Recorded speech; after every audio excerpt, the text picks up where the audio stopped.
So Ahsoka episode 5 is now in the history books, and literally a few minutes ago it ended. So I'm joined once again by Mike over here from Laughing Stock Media and Cinema, and I said, "Hey, let's record right now because we got some stuff to talk about here." Ahsoka episode 5, especially the first half, was absolutely legendary. I think there's going to be people that crap on it, but most Star Wars fans, I find it hard to believe that you wouldn't be satisfied with that episode.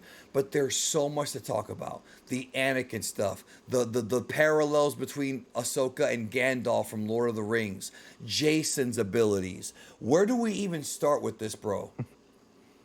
Yeah, I mean, this episode for me, it was one that I feel like I had higher expectations going into than I usually do. And even then, I was just still blown away by so many of the scenes in it. The scene, especially when they first showcase that they're in the Clone Wars, at first it was so realistic to the animation that I thought they had animated the whole scene. But then they actually reveal Ahsoka, played by the same actress The who played Gamora young Gamora, and I was watching it just happen. You see Anakin on screen again in his younger self, and with the I feel like hair. too.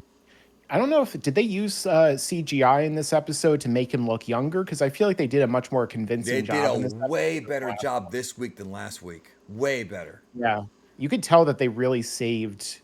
It's kind of like, this kind of reminds me a little bit of the last season of Clone Wars that we saw from Disney, where the first so many episodes were like all right, but then The out of last nowhere just four. like goes to like 9 and 10s out of 10. And that's what this episode was, where it just escalates and just gets better and better. And even if there are kind of like some lulls along the way, like, some in between stuff, everything's still tied in together really well, and, sent everything off in a direction where they're basically going into uncharted territory. I mean, literally in this case. So, this is the episode really where it feels like Star Wars is departing from the traditional previous kind of stuff, Literally. while still, unlike the Last Jedi and stuff like that, still keeping true to its roots, like the Clone Wars and everything that led up until this point. Somebody on Josh's Den of Nerds, not Dragon Ball Nation, Den of Nerds' stream said that this episode was not fan service, but it was servicing the fans.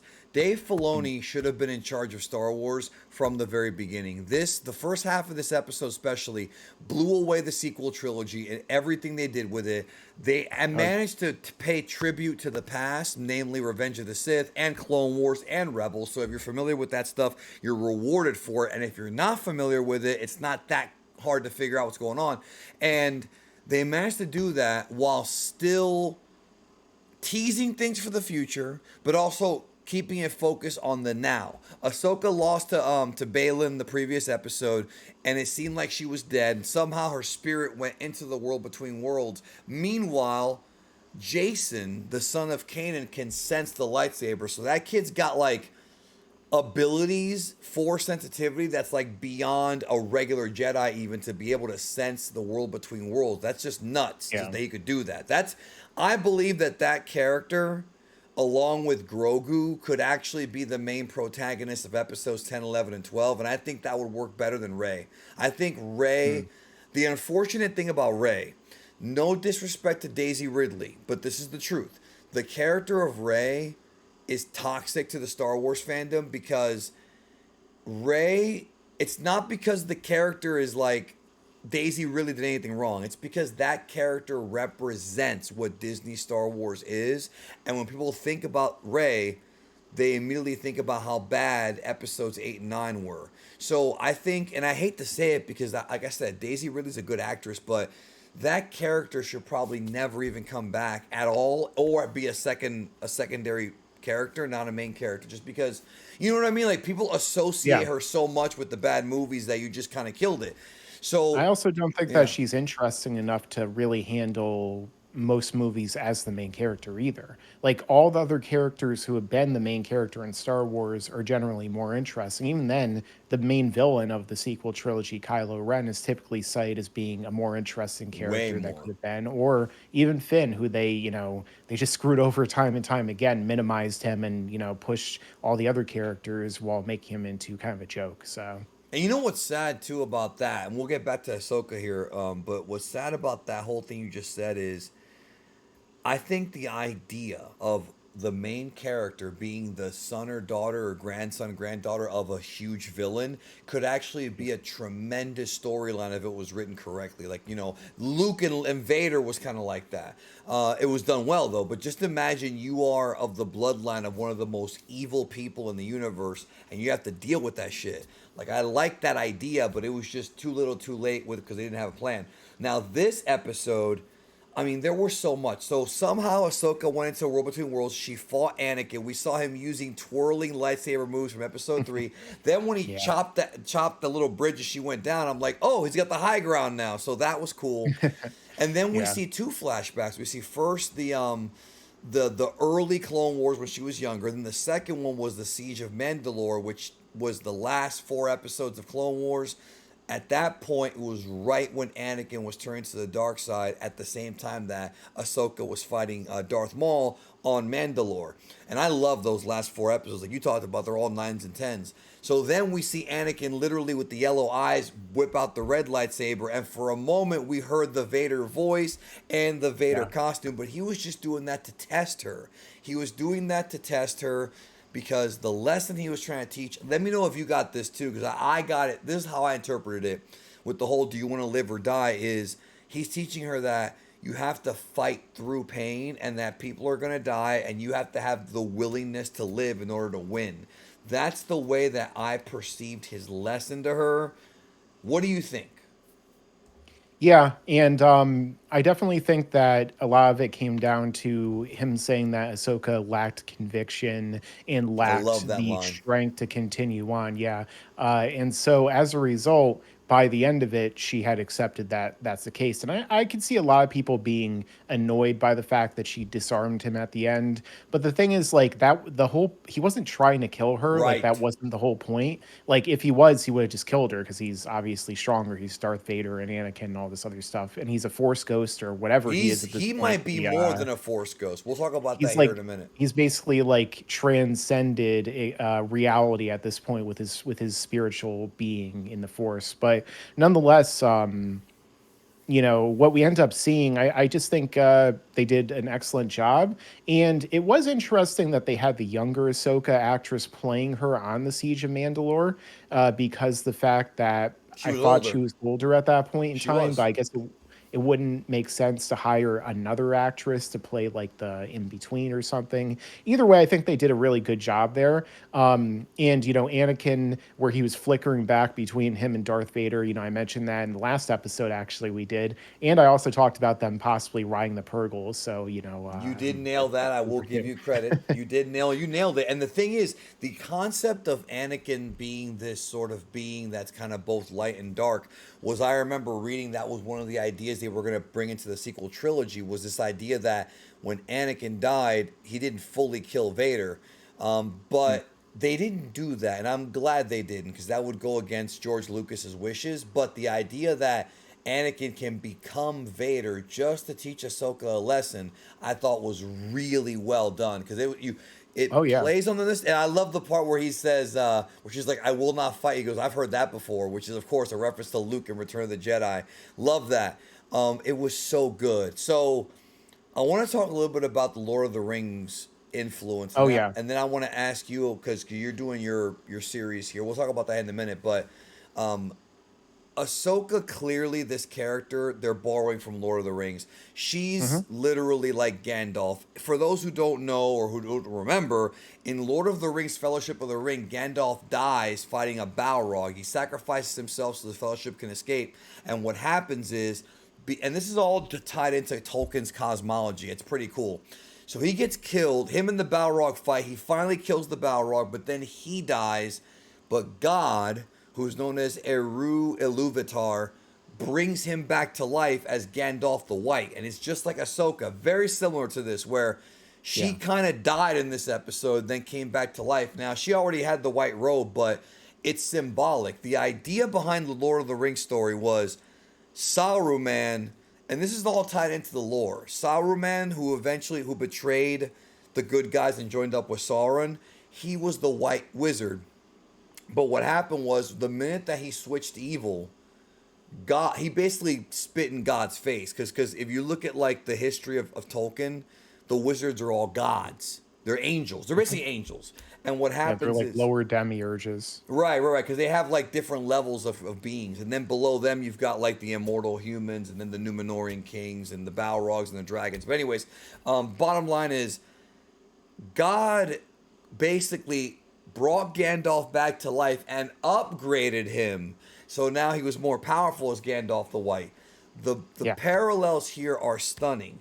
I was gonna ask you because you're currently working on like I guess we can call it a multimedia franchise. It's gonna be books, but Yeah. this is the type of thing that I think people want is fan service. Cheap fan service is not great, but if you do it right and you somehow weave it into a lesson, like what they did in this episode, it makes it way more powerful. Times like 10, I think. Yeah, absolutely. And, you were mentioning the parallels between her and Gandalf. I remember a lot of people were saying, and I thought this too, in the final episode of Rebels when she takes away Sabine, Her and which Sabine, I yeah. guess I guess still takes place before this. Like it was the same scene at the start of It Ahsoka. was the same scene in But episode 2, and that was weird because it wasn't yeah, exactly the same because she was wearing the yeah, because she Mandalorian helmet. does. Yeah, and she kind of looked Ahsoka kind of looked like that Ahsoka the White, we could say. And a Right. lot of that does also tie into like, ancient mythology as well. Like for example, in the Bible, for example, which Tolkien was also heavily inspired by, you have Moses going up to the top of Mount Sinai, and when he comes down, he has white hair and he's glowing and stuff like that. So I think it's kind of similar in a sense that Ahsoka goes to like the top of her mountain. She goes to like meet with the gods, or in this case, Anakin, who is the chosen one, who's kind of like the Jesus allegory, the Messiah character, she meets with him in the afterlife, essentially, and then is bestowed those powers, just like Gandalf, to come back, the head of the order, I suppose you could say at this point, up until Rey. And then what ends up happening is she's going to use her new powers to do extraordinary things, like we saw going inside the mouth of a Purgle, which is also kind of like, I don't know, It was Jonah it and the was whale or like something. Gandalf So, talking to the eagles, like that kind of yeah, like it reminded me of that. exactly. And I'm So I glad wonder if you the Purgles are going to show up and fight against fight against Thrawn's fleet at the end and like help him throw whatever MacGuffin see. I to a would star. love that, but I think a lot of folks would hate it. You know what I mean? It would be like Ewoks, They're, but I'm sure they're much gonna, bigger. yeah, I'm sure they're gonna use him a little bit because, like, we saw what was it, Holdo and the Holdo maneuver. Watch like a whole bunch of whales doing that and like blowing through the ships and stuff. That'd be something to see. But I will say, Yeah, I'm actually glad you brought up the whole Anakin thing because one of the theories coming out of this episode is that Anakin, because he's the chosen one and because he did what he did in this episode, that he has now transcended the Force and that he is what they call the father of the Force, which is talked about a little mm, bit in Clone Wars. He's basically become like a god of the cosmic force. And, mm, it kind of going back to what Obi-Wan said in the very first Star Wars movie when he told Darth Vader, if you strike me down, I'll become more powerful than you can imagine. yeah, Obviously, Anakin has limitations. Anakin can't just come back to reality. There are rules to this, but him being the possible father of the Force, or the embodiment of like a godlike figure, basically. How do you feel yeah. about that? Do you think it's too much for them to do that with No. Anakin? You don't? Okay, I was just wondering. No, I think it makes perfect sense because you go back to the whole Children of Mortis episode That's what I and was thinking you of. have the whole, yeah, exactly. And so you had the father who kept the light and the dark in control, and then you had the embodiments of the light and the dark, which were the sun, the dark side, and the daughter, the light side. And Ahsoka has like direct connection to the daughter. There was the owl in Rebels who might have been the other avatar or embodiment of the daughter and the light side of the Force. So I think it makes sense. Another thing is too, this is like the spiritual cosmic realm of the Force. Well, Anakin, when he became a Force ghost, is essentially like a manifestation of his soul and the cosmic aspect of the Force. So when she's in that other realm, it makes sense that he could do things far beyond what a Force ghost could typically do in the physical realm as well. And plus, like we said, he was conceived by the Force, kind of like how Jesus was conceived by the My Spirit of God. God and all Yeah. this other stuff. So it all makes sense within that to say that Anakin should theoretically have greater powers than anyone has ever had before. And so as a result, I don't see why he wouldn't be able to do that, or even, who knows, resurrect people in the future. I mean, if they're going to take the allegory all the way in. One thing, well, I'm glad you made those points because, like, yeah, right. And but what's interesting about everything you just said, both the Anakin thing, this episode, the Children of Mortis, every single thing that you named is from the mind of Dave Filoni, which obviously comes from George Lucas. So I was saying it Mhm. on Twitter during the episode or X or whatever, and I'll say it here. Give Dave Filoni the keys, let him run with it. At this point, people were saying he should have a whole trilogy. I think he should be in charge of Star Wars from now on. He needs to be the head of creative. Like, he needs to be the guy. I'm not saying that Kennedy is gonna like disappear, but she needs to not mess with anything Star Wars other than maybe making business deals and things like that, and let freaking Dave Filoni be the creative mind behind it, because that's the guy right there. He did so much. I mean, remember, he also wrote some of the best episodes, or the best episodes of Boba Fett, and he wrote a lot of the good stuff in the Mandalorian show. So Yeah. It's it interesting actually, because it kind of pissed me off, because as I'm watching this episode, I'm like, why couldn't he have done 7, 8, and 9? It wasn't J.J. Abrams. It wasn't Ryan Johnson. It was fucking Dave Filoni was the guy who was born to do that. Fuck. yeah. It's it's interesting because at first I remember there was a lot of people saying that Dave Filoni was actually like one of the weakest links with the live action shows. Like I remember he directed an episode, I think it was Mandalorian, right? The one with the assassin, you know, with everyone was like the one that turns against Fennec Shand at the end and like shoots, you know, goes to shoot her and then try and kill Mando. And so there's a lot of stuff that he was doing that people were like, "Oh, Dave Filoni sucks at live action." But after this episode, everyone's gonna be like, "Oh, Dave Filoni should be in charge of everything because clearly he's made something better than Ryan Johnson, J.J. Abrams twice combined." You know, so And I don't think also it's he's there's much of an improved. argument there. He's Yeah, improved. he's getting better every time. So And even if you don't like his filmmaking, which I do like it, but even if you don't like it, as far yeah, as who the writer is, the writer and the executive producer should be him. In other words, he should be the Kevin Feige. He should be the guy to say, okay, here's our plan. We're going to do Ahsoka here. We're going to do a movie here. We're going to do Ahsoka season 2. He has to be the guy to take all the ideas everybody has, Favreau, and put them together and be the organizer and make everything tie in. Even if he's not directing every single Star Wars project, just him being in charge of where it goes, I have more confidence in him than, and again, he's not perfect, but I have more confidence in him than anybody else in that company. Anybody else, bro. And maybe yeah, Favreau's the closest one. Kennedy shouldn't do it. Ryan Johnson shouldn't. Even like Lord and Miller, who I love for what they did with Spider Verse, they probably wouldn't be the right guys. This is the guy. He's the lore master. He's literally the last Padawan under George Lucas. He understands the characters and everything, and he also has great ideas because, dude, when you and I were kids and we saw the original trilogy, we couldn't even envision the world between worlds and all that. And then even watching the prequel trilogy, there's no mention of any of this real spiritual stuff. There's a little bit of stuff here and there about the Immaculate Conception, but now we're at the point where we find out, because this is not old information, that Anakin may actually be in control of the Force or be one with the Force legitimately. That is something that we had no clue about watching Return of the Jedi back in the day. Now it's like a possibility, and it's all because of Filoni. And like you said, it makes sense. Some folks are not going to like it, but it's not so far-fetched that I'm like, that's bullshit. Like, if it yeah. is true, I wouldn't hate it. Plus, it kind of gives Hayden work, which, by the way, his performance in this episode was also like, he was better here than he was in fucking Obi-Wan and in episode 3.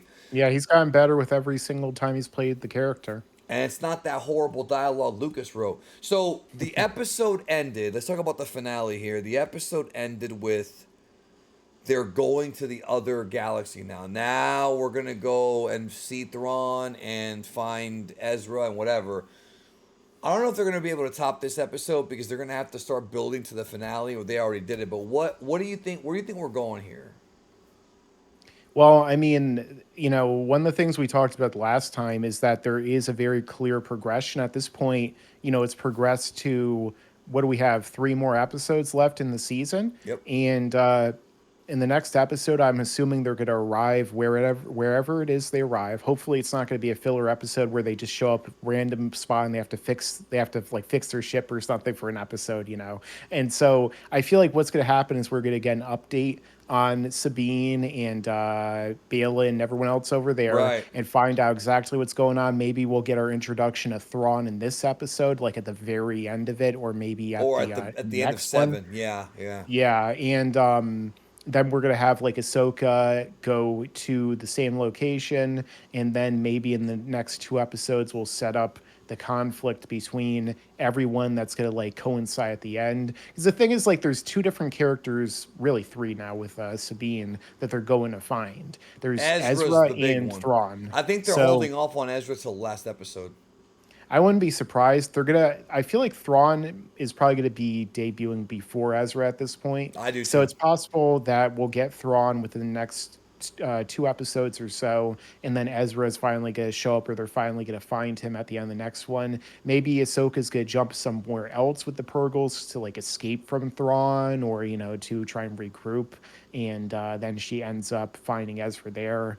And maybe, we'll find out Ahsoka goes to try and fight Thrawn and kill him, but it's like, oh wait, I have these force negation lizards here, and so you can't do anything against me, kind of like in the Thrawn trilogy. So she'll have to escape and find him. Well, yeah, So they're we'll have borrowing to a see. lot from there.